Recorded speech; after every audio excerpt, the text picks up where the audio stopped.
que la corriente del diodo la podemos encontrar siempre y cuando sea el voltaje de entrada menos la caída de voltaje del diodo, 0.7 voltios, sobre la resistencia total equivalente de la red. En este caso la resistencia más grande es de 2.2 kilo ohms.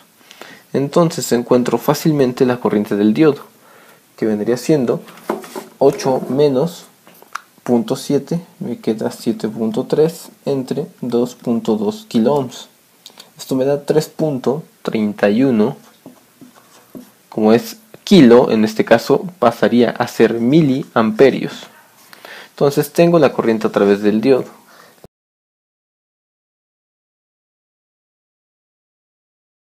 En este caso tenemos ya dos diodos y nos piden encontrar las variables en verde.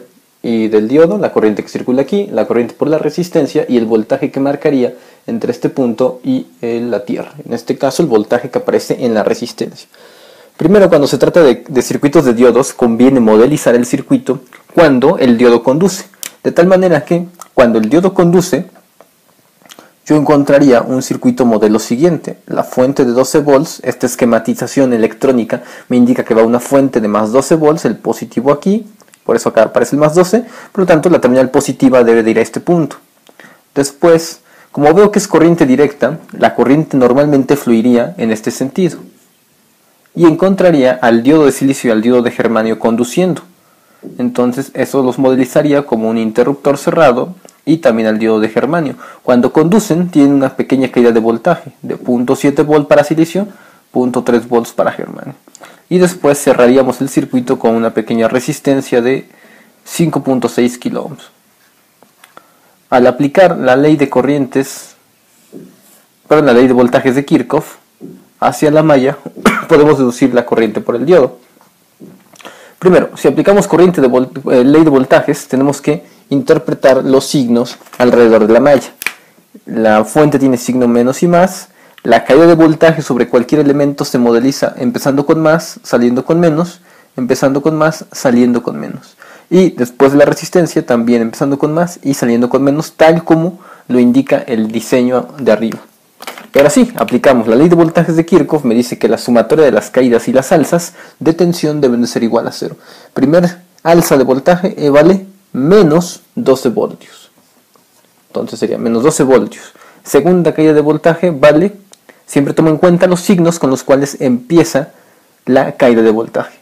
En este caso empecé con el signo menos, tomé menos 12. Empiezo con el signo más, tomo más 7, más 0.7 voltios. Siguiente caída, más 0.3 voltios. Y después viene la caída de voltaje en la resistencia. Voy a ponerle más V sub 0, porque aquí está marcada V sub 0. Entonces entra con más V sub 0. Y la sumatoria algebraica debe de ser igual a 0. Ahí está. Despejando V sub 0, que es la única variable, me doy cuenta que si yo la despejo, la dejo de este lado, menos 12 pasaría a formar 12 voltios. Más 0.7 y más 0.3 pasarían a ser menos 0.7 voltios y menos 0.3 voltios. Esto me da un voltaje de 12 menos 1 voltio, 11 voltios. Entonces ya encontré el voltaje V sub 0 que me indicaba el circuito, que vale 11 voltios. Si quiero encontrar la corriente por la resistencia, me basta aplicar la ley de Ohm.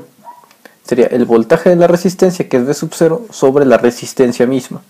Entonces serían 11 voltios sobre 5.6 kilo ohms. Aplicando esto en calculadora sería 11 entre 5.6 exponente a la 3 y me daría 1.96 por 10 a la menos 3, lo que es igual a 1.96 miliamperios.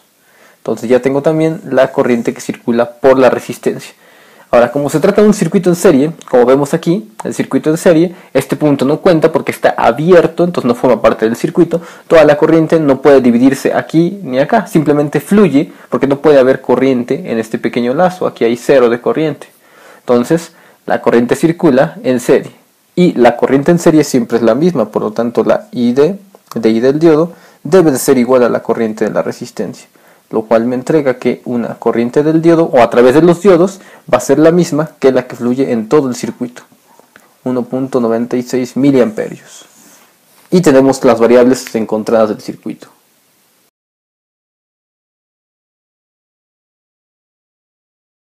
En este caso traemos el siguiente diagrama, una fuente de alimentación y hay dos diodos en paralelo, uno de hecho de silicio y otro de germanio.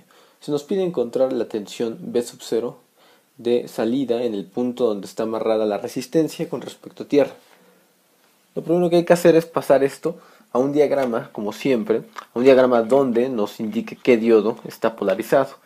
Idealmente, como vemos aquí, nuestra fuente de alimentación, que es positiva, con respecto a los dos diodos que vienen en paralelo, idealmente pensaríamos que ambos diodos conducen, ¿sí? Es decir, que los dos estarían en circuito cerrado, conduciendo.